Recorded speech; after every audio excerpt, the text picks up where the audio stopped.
Hey guys, Ruth here from Urbanity blog. Welcome back to my ethical and sustainable fashion YouTube channel.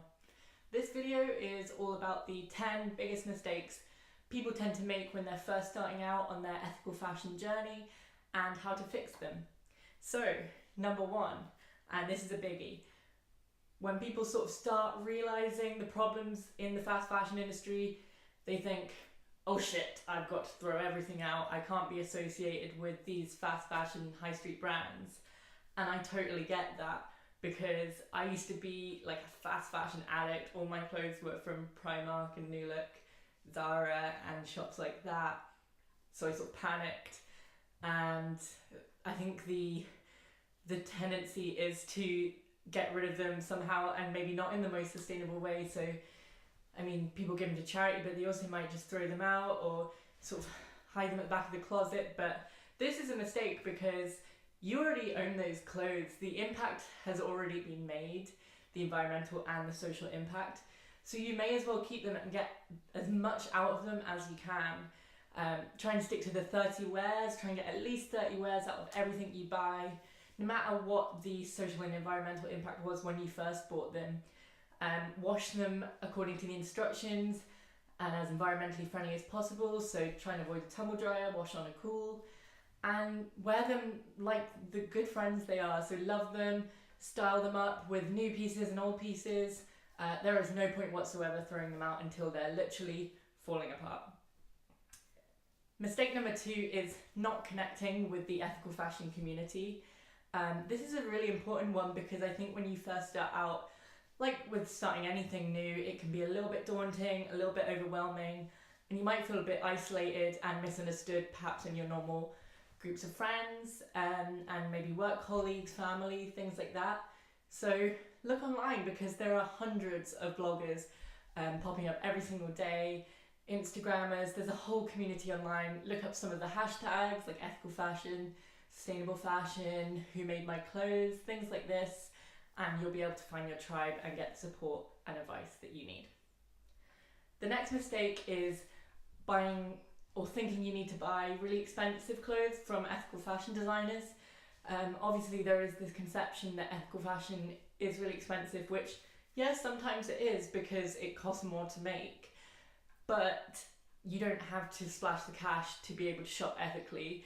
One of the most ethical things you can do is shop in charity shops or thrift shops, op shops, whatever you call it where you are. It's the cheapest way to buy clothes and nothing new is being put out into the supply chain. You're keeping that story going. You can also try vintage shops.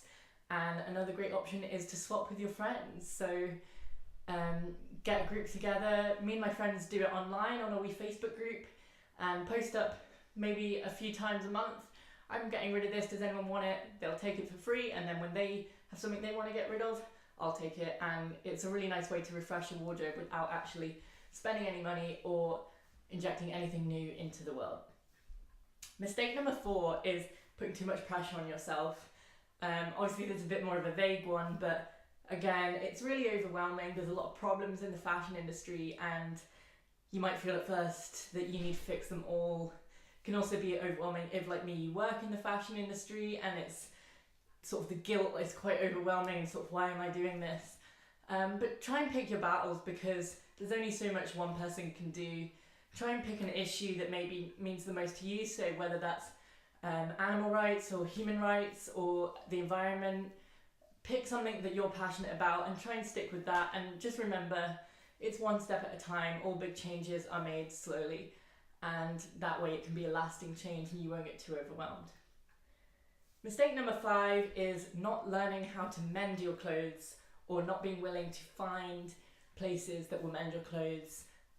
Even people that shop really sustainably and advocate for ethical fashion, they're still sort of discarding of or ignoring clothes that are just slightly broken. Maybe they have a small hole or a rip, maybe a button's missing or a zip's a bit stuck. And most of these things are really easy to mend. You don't have to be good at sewing. You don't have to have a sewing machine.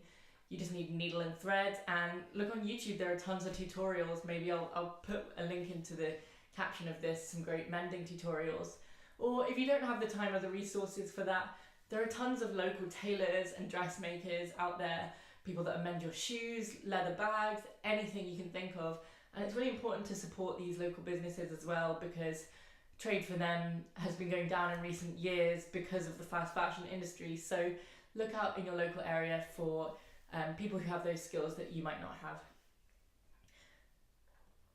Mistake number 6 is still using tumble dryers. So tumble dryers are so bad for the environment, and they're just not necessary unless you live in a really cold country, a really wet country. But even like me, I live in a small flat. I live in Scotland. Yeah, it's cold and wet, but when I can, I'll hang things out to dry in the shed garden. I'll put them out on a dry rail. I'll put them on the radiators. Tumble dryers just use so much energy. And as well, try to avoid the traditional dry cleaners that use a lot of chemicals. Look out for more organic and toxic-free, non-toxic ones. And also try and use a cold wash on your washing machine when you can.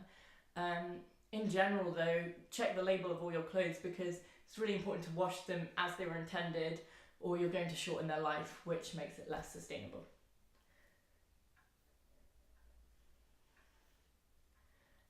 The next mistake that a lot of ethical fashion beginners make is not supporting emerging designers and emerging brands, and kind of just going for the big brands, so maybe the ones that are most well known.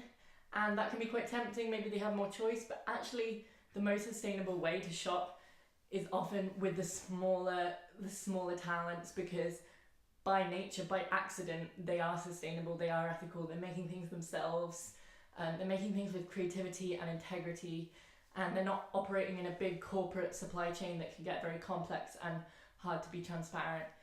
So look out for designers at London Fashion Week, at fashion weeks near you, and graduates from art schools, because there's some really talented people out there and what they make is totally unique and it doesn't cost the earth.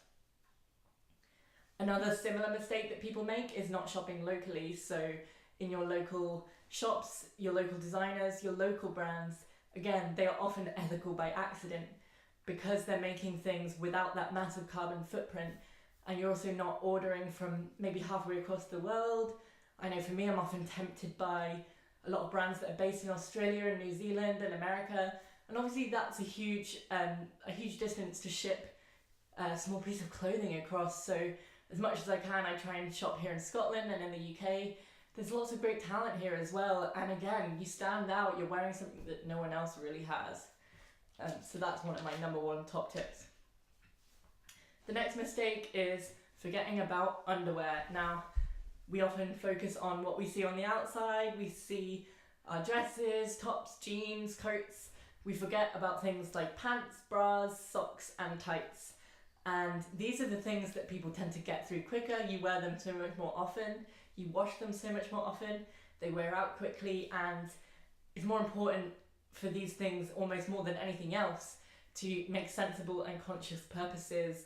Things made from sustainable fabrics, good quality pieces that will actually last through the wash, and not just discarding of them, finding ways to recycle or upcycle or downcycle them at the end of their life. The final tip for avoiding a mistake that a lot of people make in the start of their ethical fashion journey is following trends. Now, obviously it can be really tempting, especially if, like me, you love fashion, to follow trends and fads and sort of quick fleeting things you see on Instagram, things spread from the runways, from Gucci, from influencers. But you can't possibly be ethical if you're constantly seeking out the next trend, because that is the definition of fast fashion. And you might not necessarily find those really hot, trendy, sort of like button triggering items from ethical fashion brands or from charity or vintage shops. And you shouldn't really expect to, because these brands with integrity are trying to make things that will last throughout the seasons, and that's how you should be shopping too. Will I be able to wear this for more than one season, or will it look a bit naff after this season is over? So try and seek out those sort of timeless classics. You can go for more fun pieces, but try not to be influenced by what you see on Instagram and out in the world. Try and go for what speaks to you and your own personal style. That is definitely the most important thing. I hope you've enjoyed this video all about the ethical fashion mistakes. If you've got any more to add, please do add them in the comments or Tweet me at UrbanityBlog. Visit my blog, urbanityblog.com, for loads more tips and advice on ethical fashion. And remember to subscribe and share. And I'll see you next week for my next video. Bye bye.